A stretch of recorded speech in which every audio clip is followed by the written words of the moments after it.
and welcome to my story. I'm doing this video because I'm a part of a group on Facebook called Healers and Manifested Collectives. It's a wonderful group of healers and people who are on the path to spiritual awakening and part of a collective that wishes to see healing for Earth and its inhabitants, things like that during the Ascension process. Wanted to do this video for a really long time, and so for my own things that I have going on in the process of this awakening, and I hadn't really found the right time or a place or words to say, and I've been getting nudges that I call nudges, prompts from the universe or source or God or however you want to call it, to do this, from people telling me I should that know me to being in this group and finding this post that said share your story. And so I'm gonna try to do that, and I hope I don't skip around too much. I have a tendency to do that. I do suffer from CPTSD. Well, I've been diagnosed with PTSD, but reading about CPTSD, I realize it's like abuse on an ongoing level throughout a lot of time, over a period of time, so it can be hard.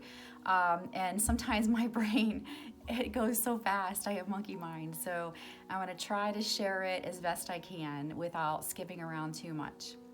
I think that I have been on the process or the path to awakening since the day that I was born. It was just, I needed to be ready for each thing as they were presented to me in order to fully embrace it and become it, or however you would like to word it. Or sometimes I can't find the right words either. That's another of my issues with the way my monkey mind works. And I'm sure you'll see my dogs wandering in and out of the video. They may bark too, and I apologize, but I'm in a unit with somebody above me and next to me, and so sometimes there are noises I can't prevent, though I'm trying to. She has a little citronella anti-bark collar on right now, so it's humane. It doesn't shock her or anything, but you'll see the little box as she passes by. Just lets out a little puff of citronella when she barks, and I don't use it very often. So anyways, like I said, I think the path started from birth. I think that a big thing on my path, I've always been an animal lover. I had a desire to be a veterinarian growing up. That was always my dream, and I would kind of as a kid, sometimes I would get books from the library on veterinary medicine and read about it, but ultimately I had a different path for me. And so, but this one has been great too, because I've been able to help animals in another way, in other ways, I should say. And I think probably being a veterinarian was not the best choice for me because of my sensitivity and things like that. Found out a few years ago I was an empath. When I learned about that, I think that was back in 2012. But I'll kind of try to start from the signs that I think I had looking back from the beginning. When I was probably about 3 is my first memory of feeling different. My dad was a big hunter, and though I do eat meat, I've been trying to get away from that, and I do limit it because I know and I believe that is going to be a big part of this process, and I'm working toward trying to go vegan. It's been an interesting path that way too, but my dad was a big hunter, and he worked in a steel mill, and so money was kind of tight for our family. And when he would get laid off, a lot of times deer would be our main staple of getting us through winters and stuff like that. So because winter time he'd get laid off. But I remember I was about 3, and I remember it clear as anything. He had shot a deer and called me out to the garage with the family, to show me. In particular, he had said, look what daddy got, and we're gonna eat this. And I looked at the deer hanging there in the eyes of the deer, and I remember, it gives me chills just thinking about it. I was like, I'm not gonna eat that, look at its eyes. And my dad laughed and thought that was funny, and I'm sure they fed it to me anyway, and I didn't realize it. But I was sickly a lot as a child. I had pneumonia that almost killed me a few times. I lived through a lot of extreme domestic violence, sad to say, alcoholism in the family. My dad cheated on my mom and was abusive in every way, and we witnessed all of that, sadly. And I think that being an empath, it affected me greatly. And I didn't really realize it until now, looking back on how things unfolded for me.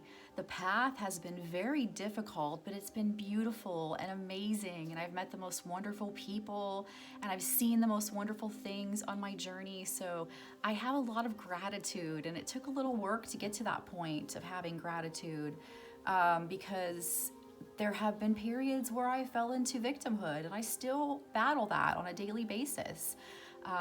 This happened to me, and it was terrible, and this happened, it was so awful that this had to happen, and why do these things have to happen? And I've been working very hard to get out of that mindset as of lately. The next big moment that I remember during my ascension or path to awakening was when I was about 4 or 5. My family started to kind of fall apart, and my parents sold a home that they had built, and we moved to another area not too far away from that. But that was when my dad met his girlfriend and started cheating, and things got bad. When my parents went with the realtor to look at the house, it was next to a farm, and I remember walking back to the back of the property with them looking at the house. And in those days, it was safe for kids to wander off, and I saw on a white fence, it was like a 3-post fence way back when they used to have those wooden around the neighbor's farm property, and I saw a blue butterfly laying flat on the fence. And I thought it was a sticker. It looked like a sticker, as in my little child's mind. And so I went to pick it off, and it flew away. And it affected me forever, this little blue butterfly.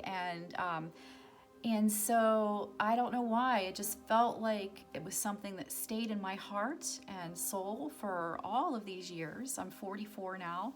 Like I said, I was probably 4 or 5, just about to turn 5 at that point. And I never really mentioned that to anyone until I told my soon-to-be ex-husband as the first person, because I thought people think I'm crazy. What, this butterfly looked like a sticker? And then it flew away? But I was a small child, but it stayed with me. And I think that signified the beginning of my real path to a spiritual awakening. I think that was my cue, and it has appeared to me on things, cards, pictures, something I'll see online when things get difficult, and it's been something. I've had a lot of magic, what I call magic, that surrounds me. I'm sure a lot of it has been like divine intervention, stuff like that, but it has been a really amazing thing. So I lived through all of that domestic violence stuff. I suffered sexual abuse from a family member through marriage as a small child. I think that when I started believing in reincarnation, I looked back at my life and said, this go around, I must have said, give me the challenges deluxe package. I'll take it all. and I know it could always be worse. And I know that there's people out there who have way more brutal stories than I have. But at the same time, we all experience these things in our own way, and I think to the level that we're ready for them, and to the level that our soul is ready for them. So I it was love at first sight, my soon-to-be ex-husband when I was 15. That relationship was a huge part of this process. I could easily hate him, but I have learned to kind of appreciate him, because I don't think anyone or anything could have started my awakening process as the relationship with him did. He opened my eyes to where I needed healing the most, and a lot of people that he knew were a big part of my journey and played a big part in what I came to be and right up until this point. So I'm grateful for that, and I don't think anyone could have challenged my soul as much as he did in this existence. And I love him still, but because he's the father of my children, and we were together close to 27 years when I left. The path to awakening has been interesting. So I was raised Roman Catholic. I always felt off. I never really enjoyed going to church, truthfully. I am a ritual type person, so I liked the ritualistic nature of the services and the overall peaceful feeling when everyone would be silent. because being an empath, noises affect me, angry people affect me, energies affect me, people, I can feel it in a room when people are tense and wound up, and all of that affects me greatly.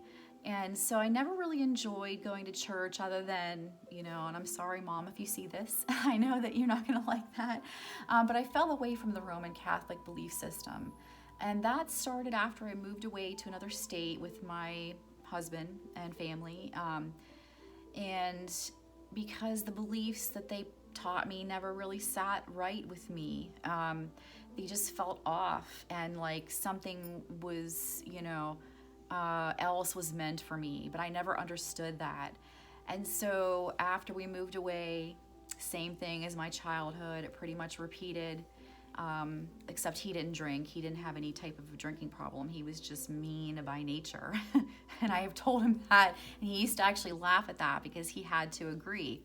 And so when we moved away, he kind of unleashed the beast within, and it all began. That was in 2004. By 2005, he was having a full-blown affair. I had intuitive feelings telling me, but I could never catch him, and I chose to ignore it a lot, sadly. But like I said, everything happens in perfect timing for our path. It's our part of our journey. We have to experience these things when we're ready for them to be most beneficial to us. And so that's what happened. I stayed with that for years, and I kept telling myself to go. I started developing major health issues. I was on all kinds of antidepressants and anti-anxiety medications. I was fighting suicidal thoughts. I've had that all of my life, the feeling that I just don't want to be in this existence because it just feels so challenging at times. And especially life with him. He was a narcissist, and I am fully a believer now that we meet narcissists for a reason, to show us where we need to heal, and they will show you. Believe me. And I'm betting that a lot of people that listen to this, because we're fellow vibrational beings, right? It's vibrational, the reality that we're in. So you may have experienced abuse from a narcissist or a sociopath in your life too. I'm betting at some point you have, if not right now, still might be, or maybe you will, sadly, But it's part of the process, and it'll help you to become something that your soul is needing to advance to, I guess. Hopefully I can find the right words. I said a little prayer before all of this that I would find the right words so that everyone could benefit the most from my story, because ultimately I hope to help other people in the long run. I think that I'm a healer by nature. And so 2005 through 2008 were hell for me. The cheating was killing me. I was battling suicide. I was trying to work, be a mom, take care of everything at home, trying to find the reasons why my marriage was falling apart, and I couldn't seem to fix that. And 2008 it came out, and then from 2008 till I left in 2017 was just terrible. The physical abuse, I'd been to ERs multiple times for hitting my head on tile when he'd throw me around, covered in bruises on my arms and things from him attacking me. Jumped on me, held my head underwater in a bubble bath once because he was mad about something, and I came up just spitting up water and panicked. I battle panic attacks and general anxiety disorder. I've been diagnosed with OCD. A lot of things. I have an autoimmune disorder that progressively got worse, and I was diagnosed with that in 2015. I think that the beginning of me seeing that I was meant for something else was I had fallen away from everything, my religion, God. I stopped believing in God, and I felt empty, like I didn't know where to go with my internal struggles anymore. I didn't know. I prayed a lot, even though I didn't like to attend church. I still prayed, and it helped me in times of real distress. And my ex was so angry that I believed in God, and he doesn't like people who believe in God or believe in anything at all, in fact. And so I followed his path. I thought, why is this happening to me? My life is falling apart. I was so happy, so grateful for everything that I had, and I'm losing it all. And I'm losing myself, and I didn't believe anymore. And I think I did believe, but I think I convinced myself I didn't to get through a lot of it. And then around 2006, I was introduced to The Secret, the movie. A friend of his, in fact, as I say, people that are and part of his journey were people that I needed in mine, which was probably part of the reason I was with him for so long, despite needing to leave for a very, very long time. And I don't encourage anyone to stay in that. You have to do what's right for you and follow your soul and your intuition, because it's there for a reason. And it'll tell you what you need to do if you just learn to listen to it. That's something I've been working on a lot. And so I saw the movie and I read the book, though I've struggled with reading all of my life. That's been another challenge. I had a difficult time learning to read as a small child. I did that later than everyone else, and then as time went on, I really couldn't, because I couldn't focus. I couldn't stay centered and focused on one thing long enough to read and comprehend what I was reading. So I'd become frustrated. I'd be reading and realize that I'd wandered, my mind had wandered, and I don't know what the last 2 pages I just read had said, and I'd have to do it over. And so that was frustrating, to say the least. But I actually, since being away from him and putting myself in a more peaceful existence, have started to overcome that. So I know a lot of people on the same vibration as me have told me they have struggled with that a lot too. And so hopefully when you get to a place of more peace in your experience, that will allow you to sit down with some books. That I watched the movie The Secret and I read the book, though I didn't retain a lot of it at that time. It told me that I started to need to change my mindset, to change my life. And I started to try to do that a little at a time. I started to try to practice meditation. I always had problems with ruminating the same thing over and over, the same intrusive thought, I like to call them, coming into my mind and my experience when I didn't feel like I personally brought that on or thought about it. I just didn't know why. I talk with my hands a lot, so I'm sorry. But that's just me. I shouldn't really apologize for being me, right? Because somebody's gonna relate, and I believe that it's gonna end up helping somebody in the long run. So The Secret was the first thing, and that started changing my way of thinking. I didn't make like boards and dream about houses. I just started to try to get myself to a happier place as far as just existing in general. So I started practicing that.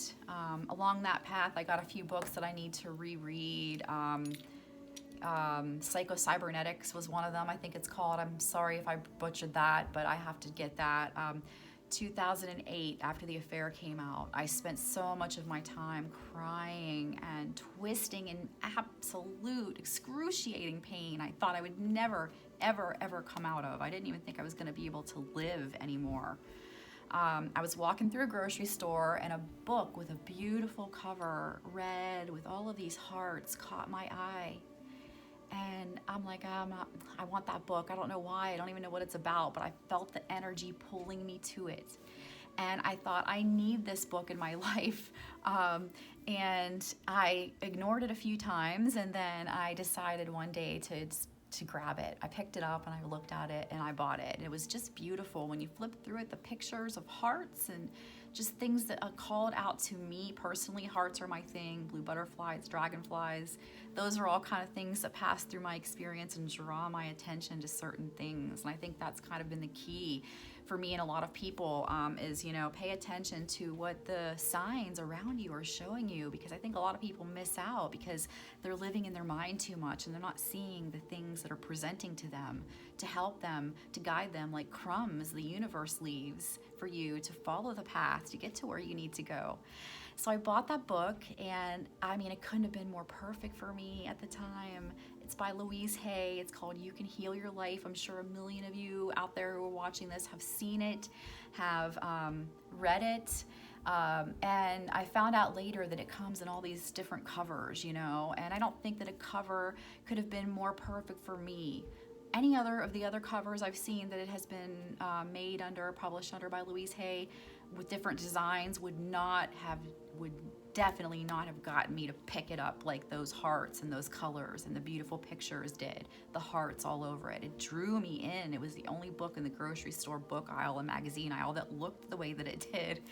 And since then, I've given that book away. I got a new copy. I've told a million people to read it. I highly recommend it. It's beautiful. It taught me to look at things differently. It started with my parents. And that helped me to get to where I'm at now with him, because I couldn't have saw him in the light that I do right now without those words of like what she had said about your parents. You chose them because they had something you needed, your soul wanted to learn, to teach you. They were the best choice for you to come into this existence and conquer, learn, grow for whatever it was that you needed. And they are only injured people themselves. So they've hurt you. They were once a small child and they suffered the hurt. They suffered the pain. And so that helped me to feel less angry at them, I guess you could say. You know, it made me feel differently toward them. And it started to change things for me that way too. And I remember when it started, the time that really sticks in my head, when those processes that I had learned through The Secret and through now Louise Hay, You Can Heal Your Life. I was on my way to work one day. I worked at a tree farm. Him and I were fighting. It was probably 2008, 9-ish, 2009 maybe. I had a bad day, and it's one of those things where, right, when you're on that vibration, it just spirals. You stub your toe, you spill your drink, you burn your breakfast, you have a flat tire, you are late to work. Just bam, bam, bam, one thing after another. And that happens because that's the vibrational disc, as one of my favorite people, also speakers, Abraham Hicks, likes to call it, the disc that I was on. I was on my way to work. I was running late. I forget all what happened, but it was kind of that type of snowball effect. I think I burnt myself with a curling iron. I was late getting up. My hair felt like it didn't look right to me that day, which back then was a big deal. Probably sometimes now I have to admit it still is, because I'm human and I'm a woman, right?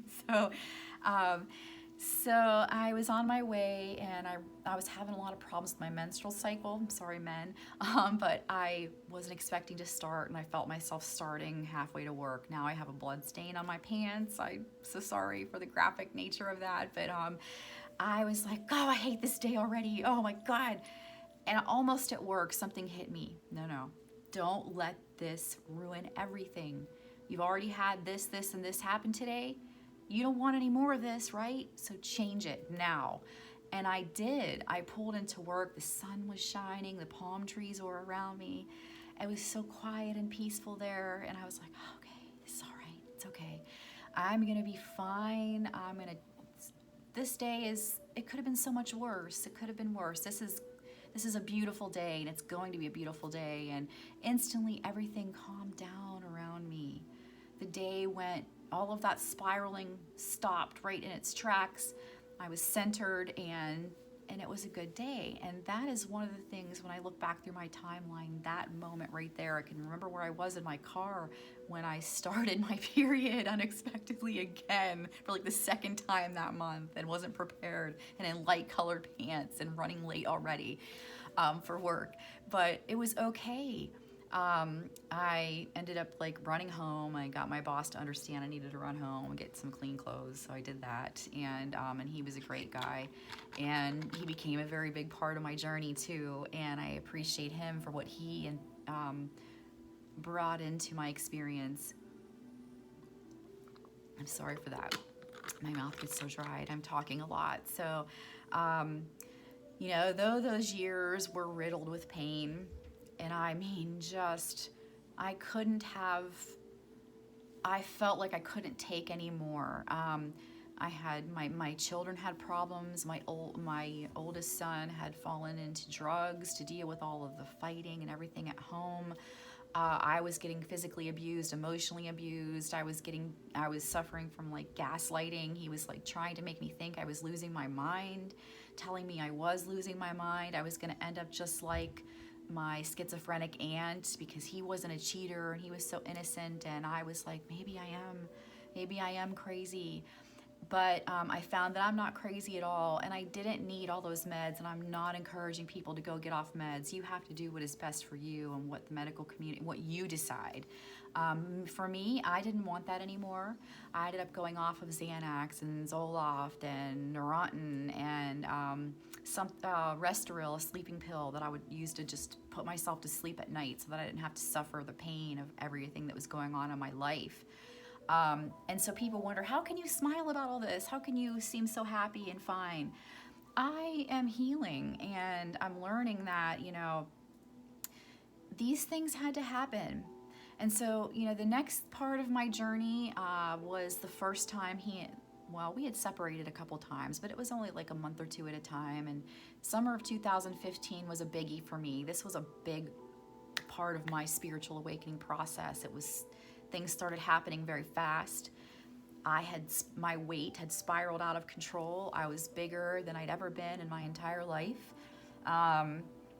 And I felt terrible about myself. My ex picked on me for weight our whole relationship, so that was terrible because I knew that I was disappointing him in major ways. The fighting was relentless. I'm convinced he was cheating again. My intuition tells me he was, but I was never able to reprove that. One day he packed his bags and he was leaving me, and I was this is my high school sweetheart. This is all I knew. I couldn't make it without him. That's how I felt. I was going to die without him. And him leaving was I was a mess. I had to go on FMLA for work. I couldn't function. I was losing time. I was disassociating. I had to start seeing a new psychologist during that to get the short-term disability approved to be off of work. I would lay my head down and pick it up, and 20 minutes have disappeared, and I just didn't even know what happened. And all these things were just terrible. My youngest son now was the only one still at home, and he was nearing, 18, a few years to go. I had a lot of things happen in that summer of 2015. A friend who's been a big part of my ascension and spiritual awakening process introduced me to Abraham Hicks. That was the next one on my path that I needed at the time. And I remember Abraham got me through some of the most darkest moments. I couldn't sleep at night because I had relied on him for everything. I had kind of even forgotten how to drive because I had driving anxiety, and he would drive me places everywhere I needed to go. He was there with me 24/7 if I wasn't working and he wasn't working. We were together, holding hands. He was like a limb. It was like losing a limb when I lost him. I kid you not. And I would just lay in bed and cry. And my autoimmune disorder was going crazy, and everything felt crazy. I couldn't focus on things. I just don't know how, now looking back, I got through it as well as I did without being hospitalized, because I was on the brink of that.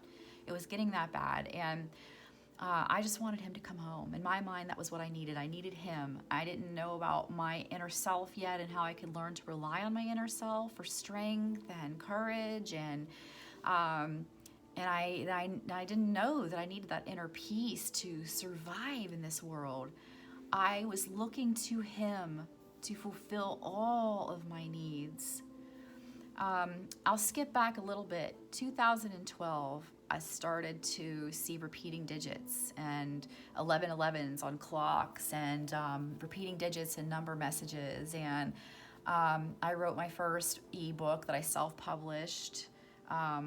It's called Ambiguous, and it was basically me coming back into the belief in God, but in a different way than I ever had. As I said, the Catholic experience I didn't want to believe in this vengeful God who would get me if I did this or I didn't do that, or my children wouldn't go to heaven if they weren't baptized. I couldn't fathom a God who would be cruel enough to not let my innocent child into heaven. God forbid something should happen to them because of a choice I made, not them. Things like that. The guilt that I had for feeling good in life and being happy. I felt like Catholicism taught me that I wasn't supposed to be happy. I was supposed to suffer, and suffer greatly. And that I was. I remember writing, my mom sent me a box of old stuff of mine, and there was a suicide note in there from when I was 10. And I felt so awful for myself looking back. I was so sad and broken already at 10 and did not want to be in this world. And I fought that. And it's something that I still continue to fight all of the time to stay here. But I'm here for a purpose. And I know now that it's for a reason. For myself and for those that I meet and come into contact with. Hopefully you watching this video will find some benefit from it, and it will help you along your path. Abraham says we have to be ready to be ready. And I never quite understood that, but the answers are coming to me. I wouldn't have been ready for the things that were presented to me had I not read The Secret before the Louise Hay book. And I wouldn't have been ready for the stuff that came with Abraham if I hadn't read the Louise Hay's book first.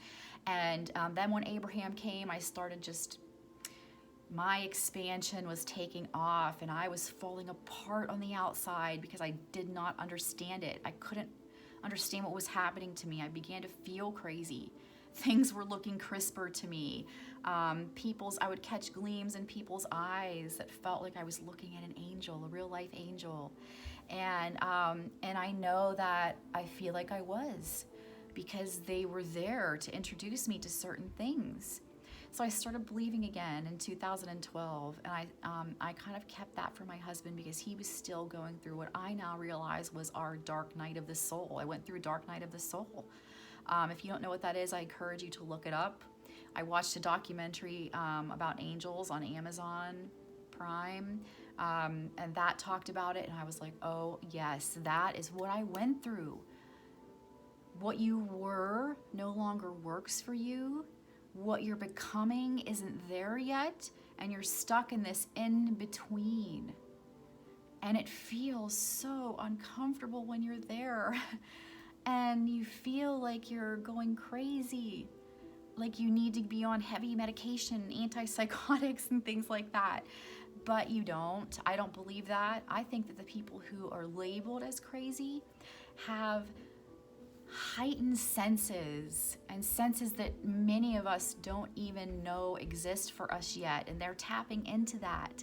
And when they do, they don't know how to process it, they don't know how to relay it, they don't know how to use it to their advantage, and they fall, victim to big pharmaceutical and doctors saying, you need this, you're crazy. Just because they're different from us does not mean that we are crazy. That is one of the things I have come to learn and appreciate so much along this path that has been very difficult. And also, like I said, very beautiful. And I'm going to keep saying that because it has the growth process and the people and everything. I hid the belief in God from my soon-to-be ex because I didn't want him angry with me, and he was not coming out of that, and he still has not come out of his dark night of the soul, period. In fact, he has gotten worse and fallen deeper and deeper into it. I had gotten him to kind of start to believe in what I was thinking, and he was like, he had this, what I call the year of empathy. It was amazing. It was the best year of my marriage, I think, because he was like, he had empathy, and he understood what he did to me, and he felt so bad for it for the first time ever. When his affair came out, it was my fault. I was too fat. I made him get married too young. I made him have kids he didn't really want. Anything he could come up with to blame me for that affair, he did, and it almost destroyed me. But it was part of it. So, and here I am, still alive and breathing, and hopefully I'll stay that way for a while, at least anyways. But, that was when I wrote Ambiguous, and I started talking about this newer God that I now believed in, which I now still haven't really found a name for, so I always say the universe, because God, I always associated, like a friend of mine says, with the white man in the robe and stuff like that. And that's okay, too, but now I kind of see it as a source of light and ongoing unconditional love. And it even varies from what I wrote in Ambiguous back in 2012. It's much different than that. And I did a lot of things under pen names. Ambiguous was one of them. And even now I have a podcast and a YouTube channel, and I'm known to the rest of the internet world as Bella Light, because I want to be, Bella means beautiful, as everybody knows, and I want to be a beautiful light to people who are struggling. I want to be a light to people to come out of the darkness and start to awaken.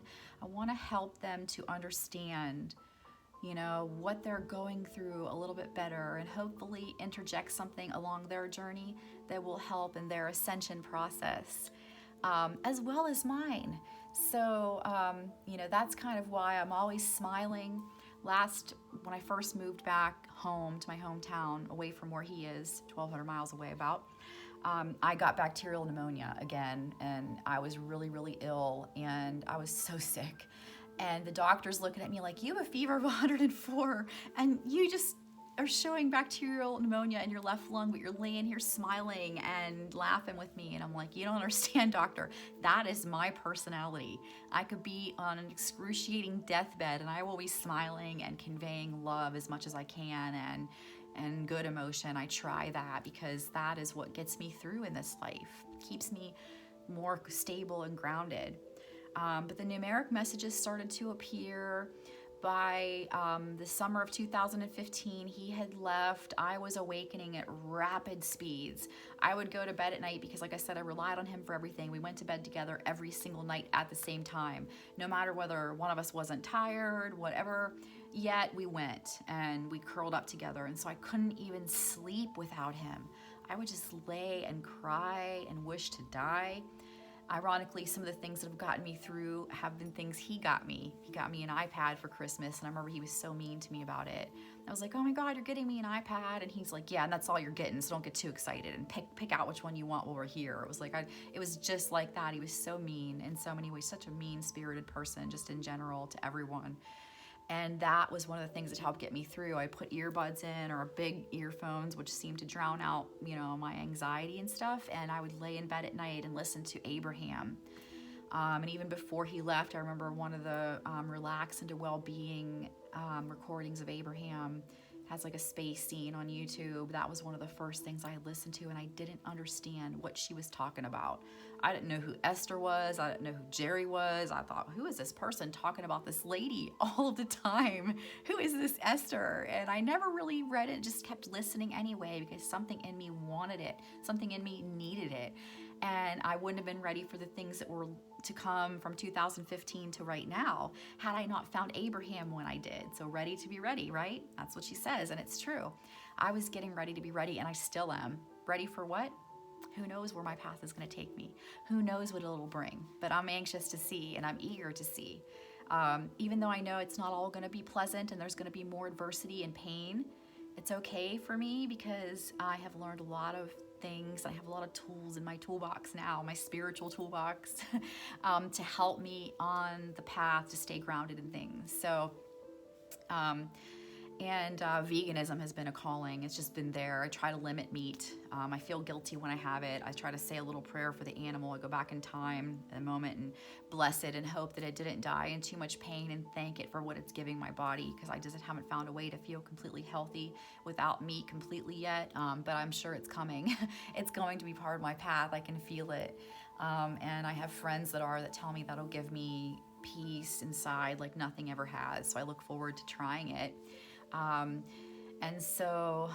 Abraham, 2015, numbers were appearing to me everywhere. I'd be on the road to see my therapist and see the first 4 digits of my ex's phone pop out on a house number or a mailbox, just glancing and not looking for anything in particular. I think he had told me, I think I started to say that and I skipped around. I'm sorry. Like I said, I know that's going to happen. That when he was during the year of empathy, that I had changed him in ways he never thought anybody could. He was so peaceful. He was happier than he'd ever been in his life. And he told me that. He was like, I can't believe that one person could change me so much for the better. And he thanked me for it. My heart was soaring because I'm like, he's coming along. He's coming with me, and we're going to grow together and heal together. And we're going to be kind to each other and love each other. But he couldn't handle his ascension process, and he backed off and fell away. And then he became angry about God and the process again. And so, people around us are on their own personal journeys too, and we have to learn to respect that. We can present our stories, we can present what we've learned and what's helped us get to where we're going, but ultimately we can't really change another person. We can only change ourselves. And that's the truth. And as I've changed myself, the things and people around me started to change as well. So that is a perfect, way to make some improvements for, in a positive way in your life by just changing yourself, being more kind to people around you, the people who least deserve it. Try to be it for them because they need it the most. So we got back together, and his dad, who always loved me very much like a daughter, offered to help us get a house. So he gave us a chunk of money to buy a house. We came up with some on our own. We found the most beautiful piece of property. It was amazing, on the water in Florida.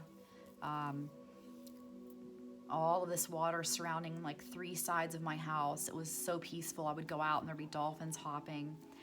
Him and I were still fighting like crazy at first when we first got in there. I had made choices during that summer of 2015 that would greatly affect my life's path and brought me to where I am here now. Definitely. I had never really been with another man outside of him all of my life. I was scared of it, and from the sexual abuse and everything, I have a tendency to clam up that way and not really embrace my sexuality.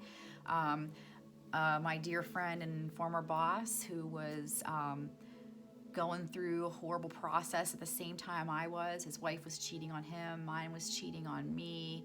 We were leaning on each other. I was his secretary, and there was never anything inappropriate. I don't mean that.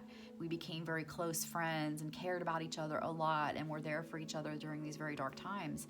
And the summer of 2015, I was lonely, I was neglected, I was sad, I was tired of years and years of ongoing abuse that was just relentless, that would beat me down, destroyed my self-esteem. I had nothing left inside of me, and I was coming undone. And I went to his house for a couple of drinks, and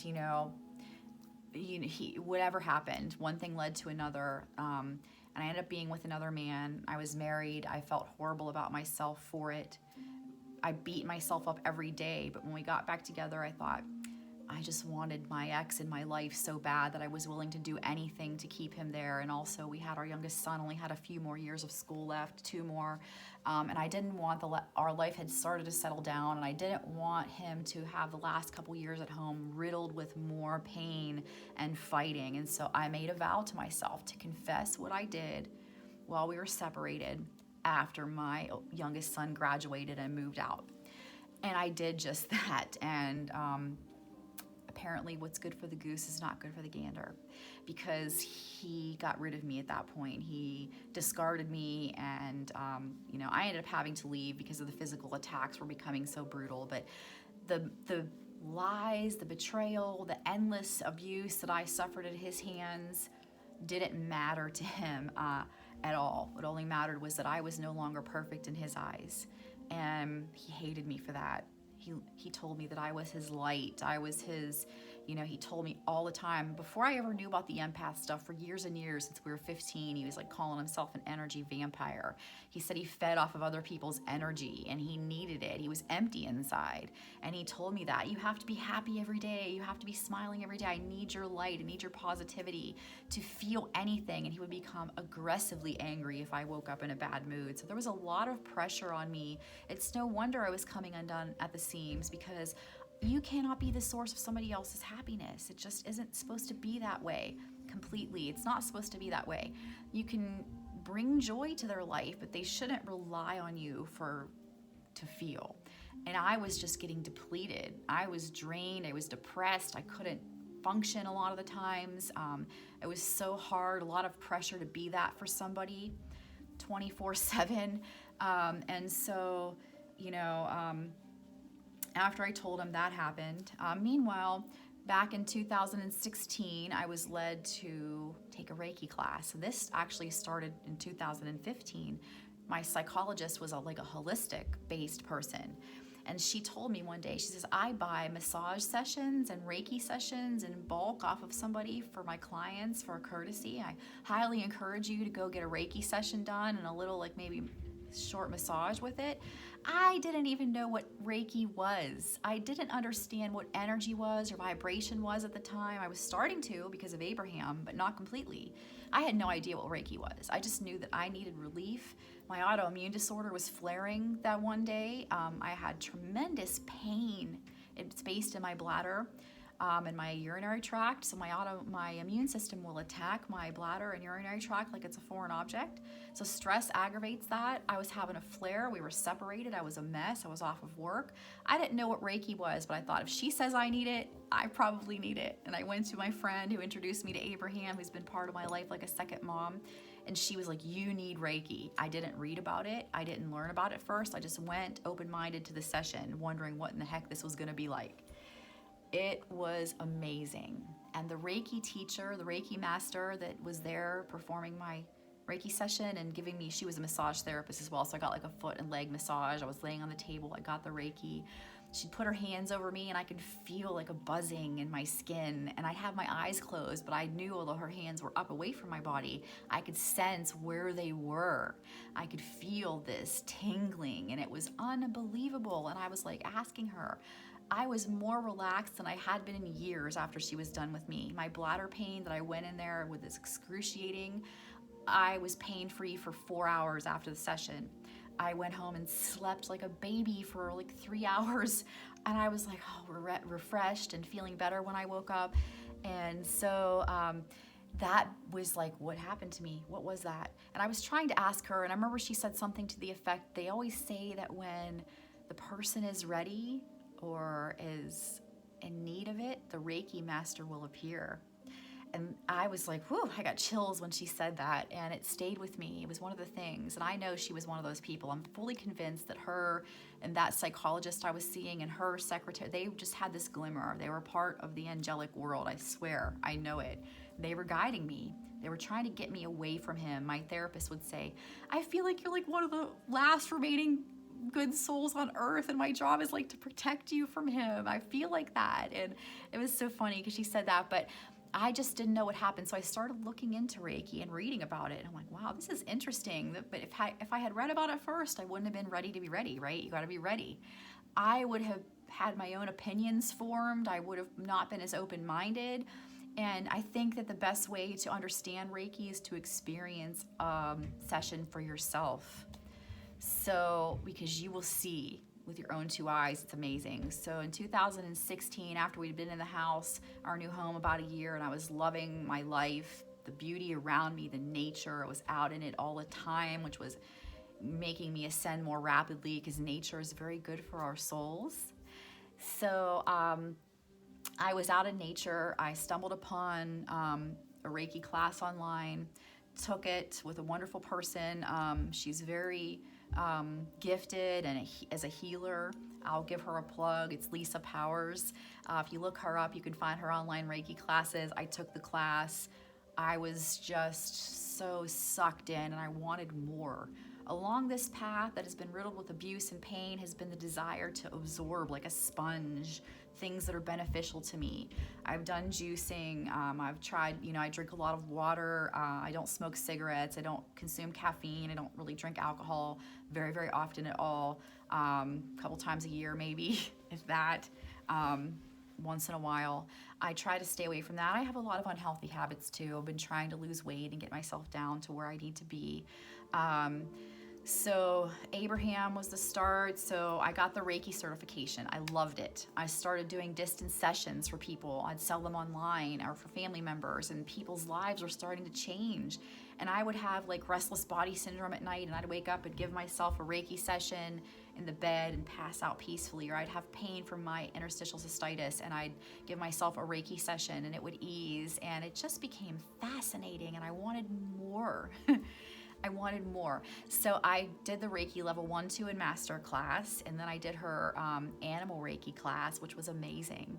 And then I did her crystal Reiki class, and I have another one of hers that I haven't done yet, but it's in my a couple more of her classes. She has a Learn Your Soul's Purpose class that I bought, which I'm waiting to do. I need to start. I started it and stepped away from that because I have a million irons in the fire now. When I'm at this point, I'm a creative person by nature, so I always have like a million things going on. I do polymer clay sculpting, I write, I like to just anything, make jewelry, anything that is creative just feeds me and I can lose myself. One thing I was never able to accomplish was quieting my mind for even a second. I'd listen into these meditation videos at night, and that's how I got through. I did it a lot over the last several years. Jason Stevenson is another one. He has this beautiful Australian accent, and I love him. He was another one, a part of my path, part of my journey, and I thank him if he ever sees this.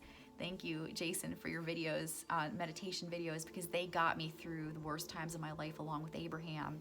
And there was one, Ask Angels, and that is a YouTube channel where she has beautiful angelic guided meditations that really have given me great comfort through difficult times too. I'm trying to like pass all the things along that helped me, so maybe they can help you. So I did the Reiki levels, and then my ex's new boss, is Asian, and he's into energy healing, and he loved all the stuff that I was into, Reiki.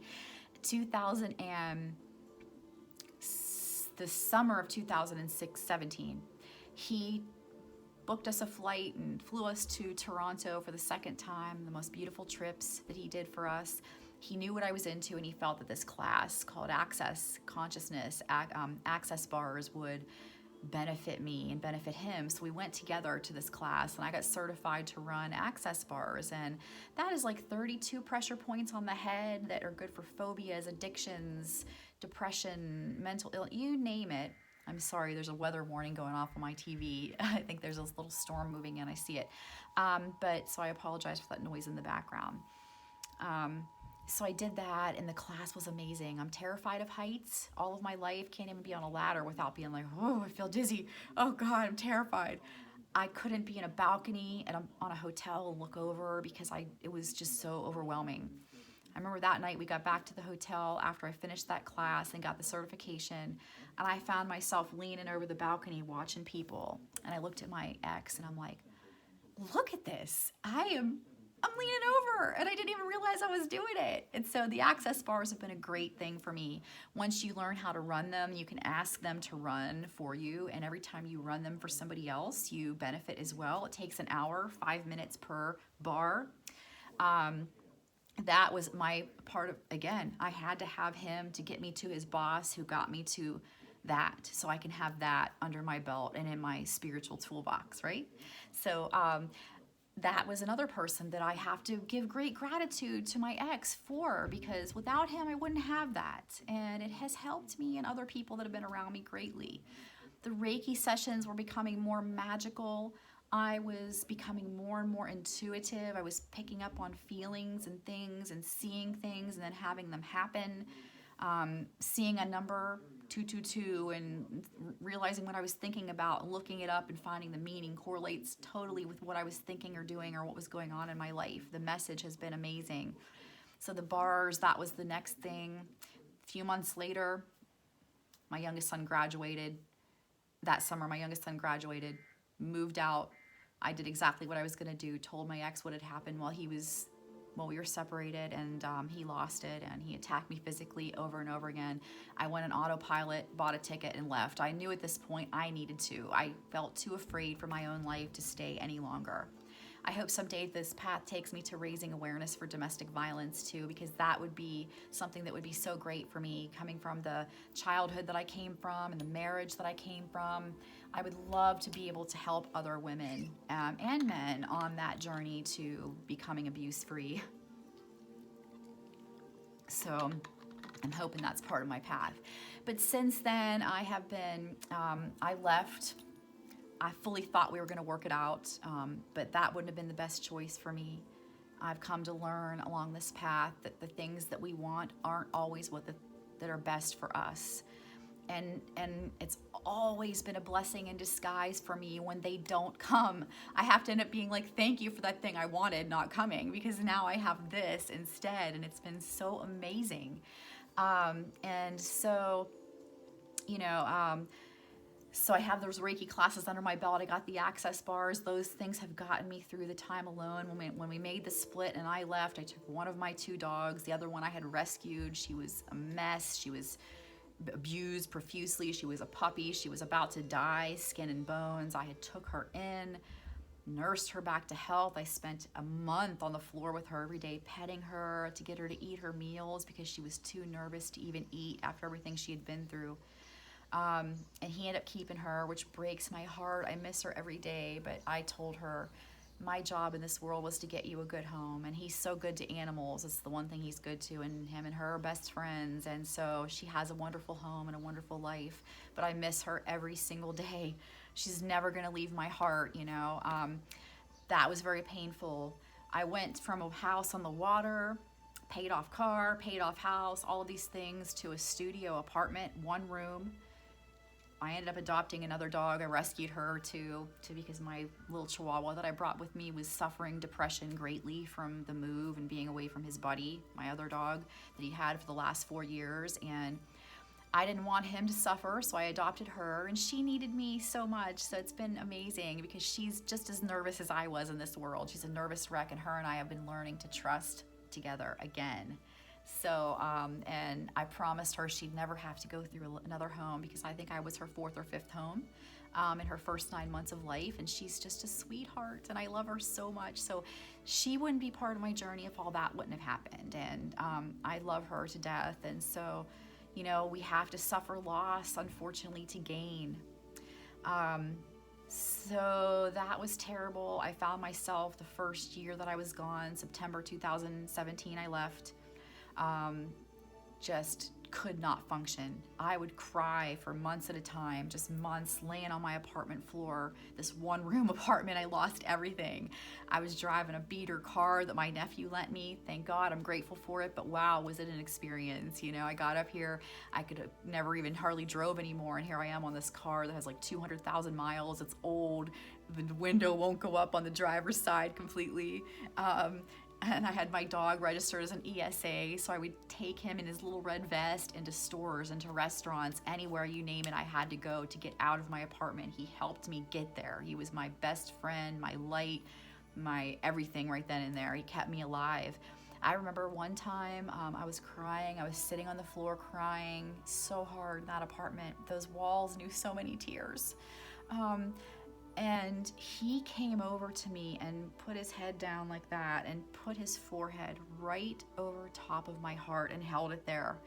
I cried even harder because I was like, this other creature knows my suffering and he's trying to ease it. And so it was just amazing. And every time I think about that moment, I get goosebumps. And I'm forever grateful to him for being part of my journey, and my little other dog, because they have kept me alive. I'm convinced of it. So these things just kept happening. The numbers were getting more and more frequent. I was seeing numbers. I was meeting people that had messages for me. Friends from childhood were surfacing with unbelievable messages that were like, wow, I cannot believe this. I even found, because I had this weird feeling, I know this may sound crazy, but that's okay, it can, that Louise Hay was working with me from a distance spiritually to get me away from abuse so that I could become something else.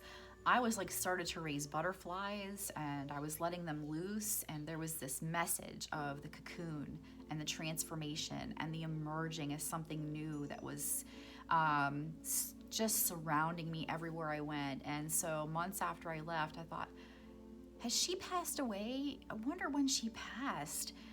And when I looked it up, I saw a picture of her with her looking off to the side with sort of this little look like, you know, I did this, right?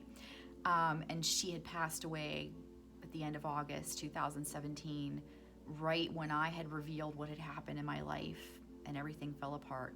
And there was this look like, I got you here. And it was for a reason, and you're right in thinking so. I have been off work. I've been lucky enough to be, I don't know if it's lucky enough, because I do have the autoimmune disorder and a lot of pain. I spend a lot of time in a bathroom. I have to pee a million times. I have to go right now, but I'm determined to finish this video first. I've been trying to do this for so very long. And I'm sorry that it's lengthy. I hope you can make it through it. I hope that you pick up something from it that helps you. And I'm sorry if it is a little too long, but it's just such a long story, and there's so much to say that I know I'm not even saying it all.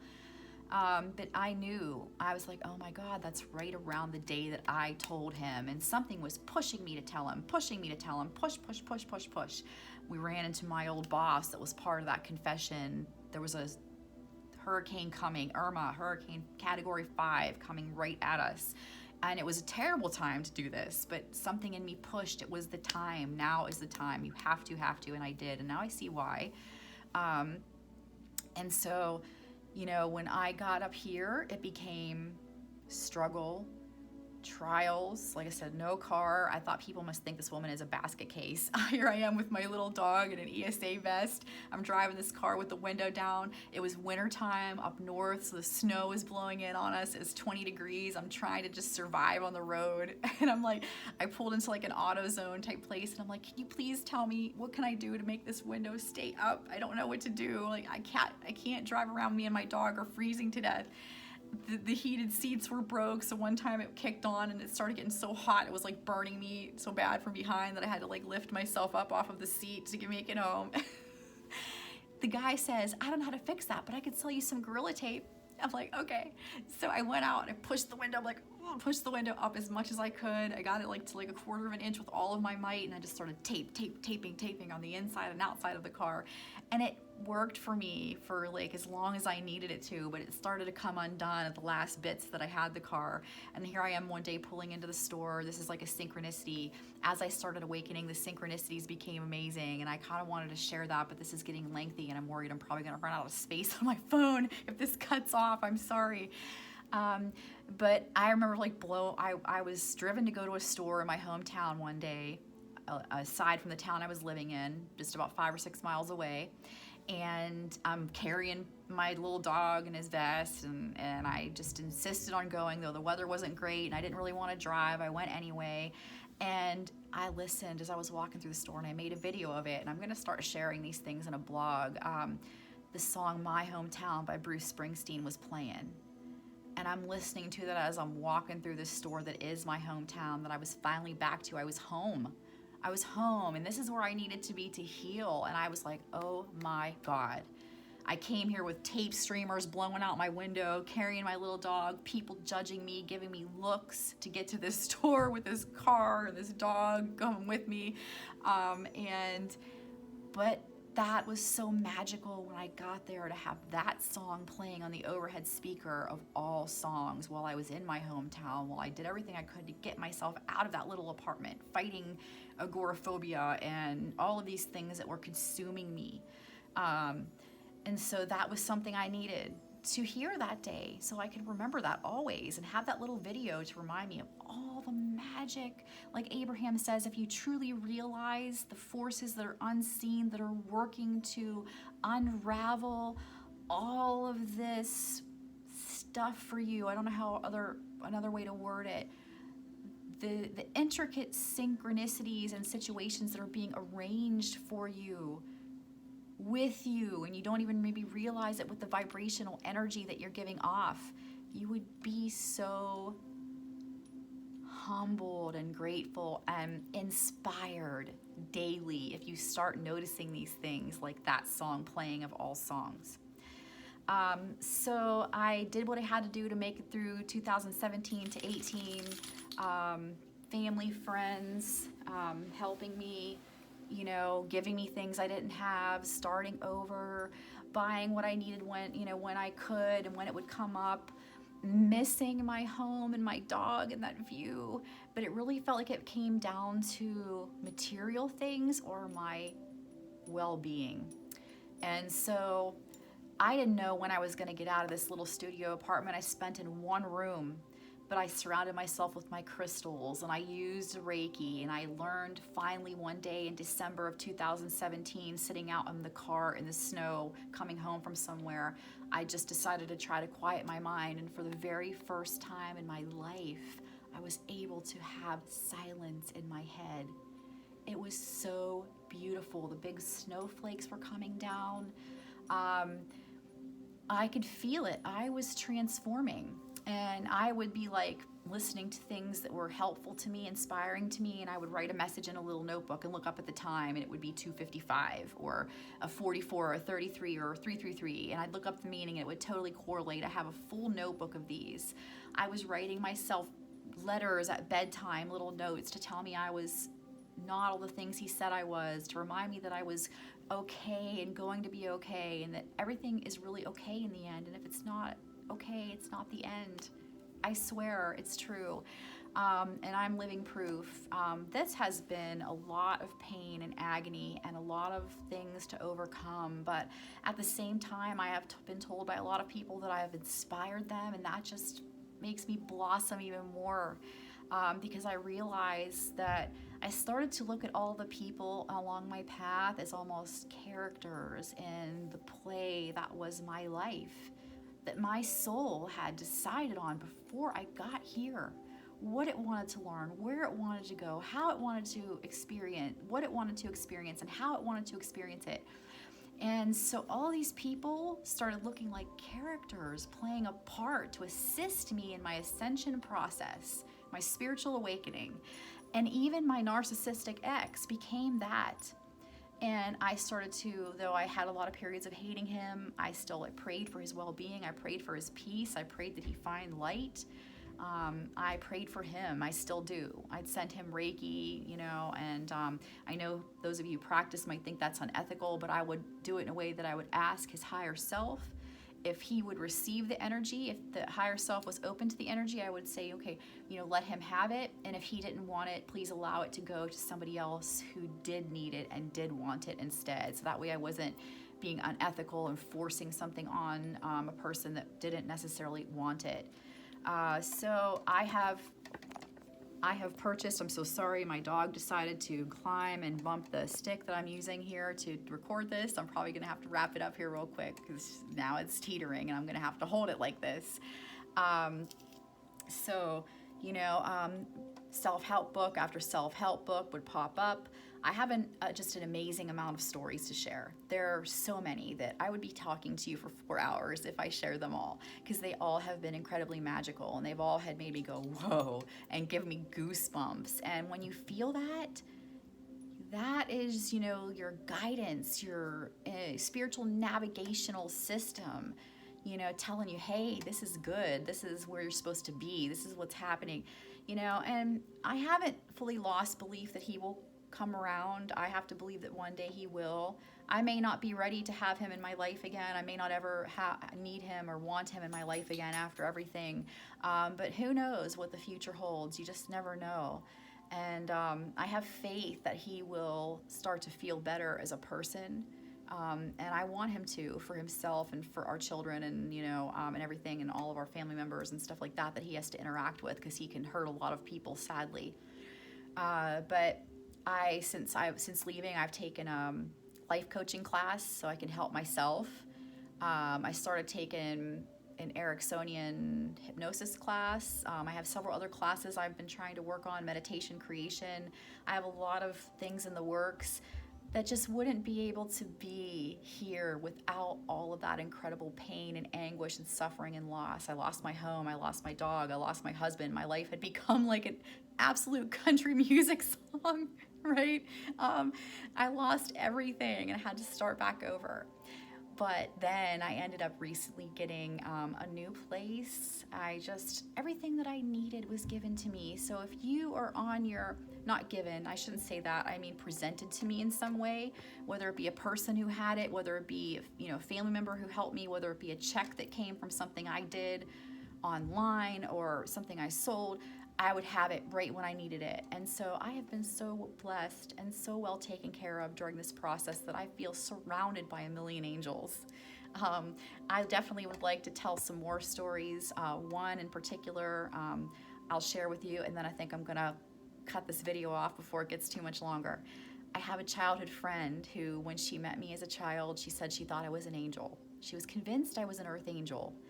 And she went home and told her mom, I met a real life angel. We were like 9-10 years old when we met in school as friends. And then we kind of like were apart for a long time. And all of a sudden we connected like on an amazing level. She was starting to have feelings about me that I was at the end of my rope.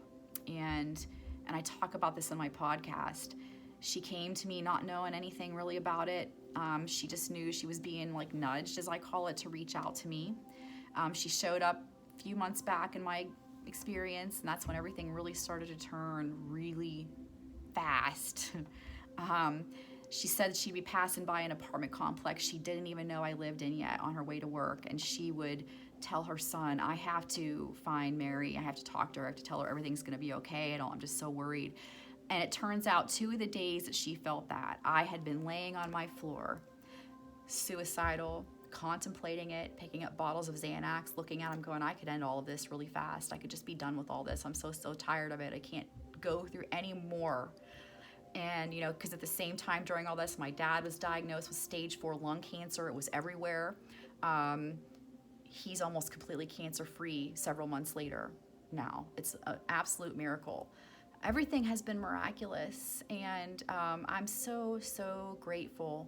But she had said, and it just gives me chills, and her to this day, because we can't explain it, but she said, like, the 2 of the days that she were driving by, I was like, oh my God, I can't believe you were feeling that I was like at the end of my rope, because I was.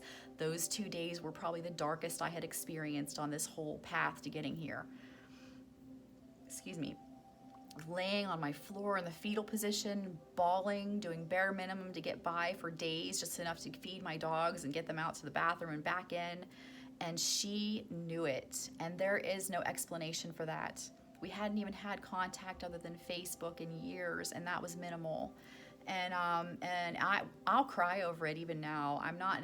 I said a prayer to keep my composure during this video, and that I may find the right words and not be all full of tears during this. But she was part of saving my life and keeping me here on this earth.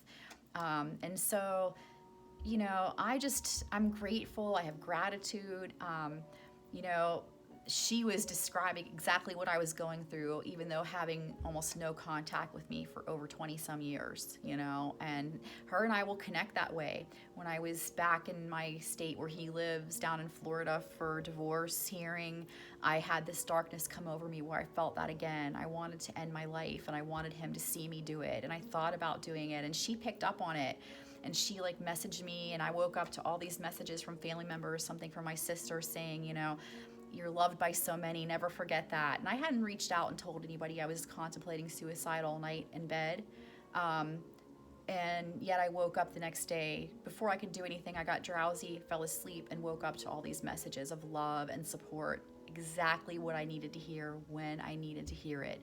That's how this path has gone, and how the universe, God, angels, whatever, have kept me alive so I can give you this message and hopefully keep you going maybe at your darkest moment, because it does get better. It will get better, and you may have something you need to share that needs to be brought out, that the world needs to hear from you. I always tell people on my podcast, you know, if you have something to say, start recording it, because you never know when someone out there might need to hear your story. And when I read the post about share your story, I knew it was time for me to start sharing mine.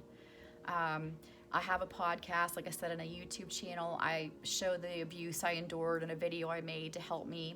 And, you know, I do various things. I have an Etsy shop. I do distance Reiki, a lot of different things. I don't really make much money from any of that yet, but maybe one day, who knows?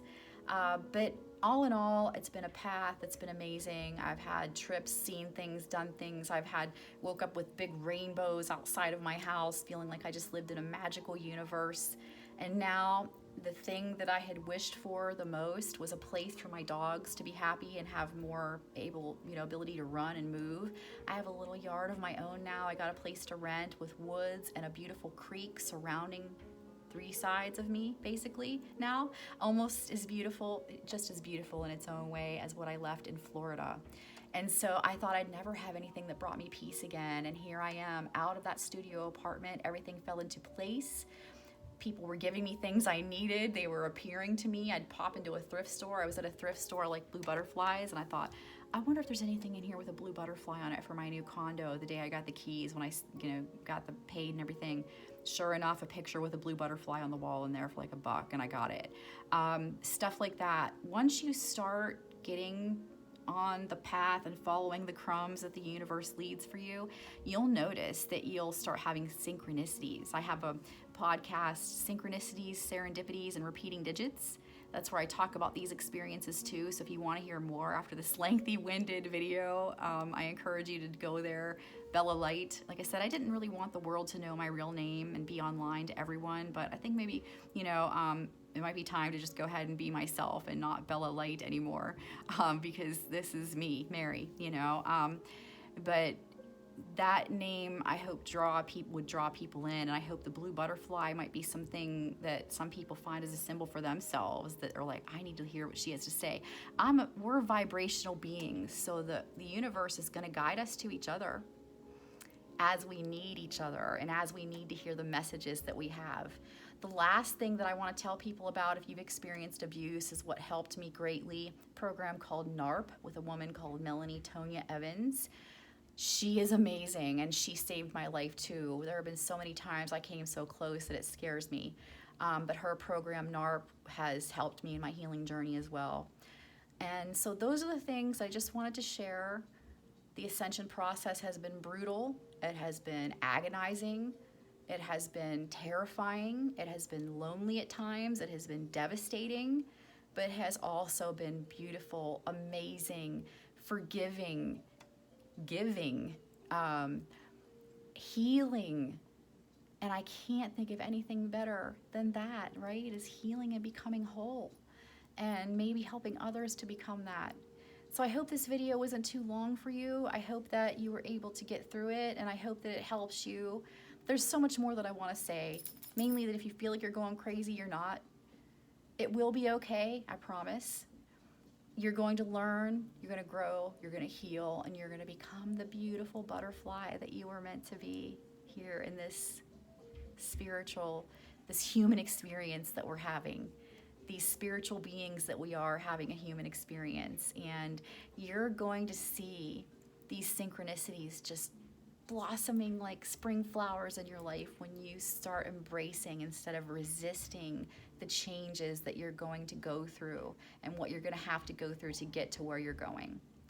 So thank you so much for being part of my journey. Thank you so much for listening to my story. I encourage you to record a video also, and I'm going to be there watching and as well, and hashtag share your story so other people can find you easily and hear yours, because you never know.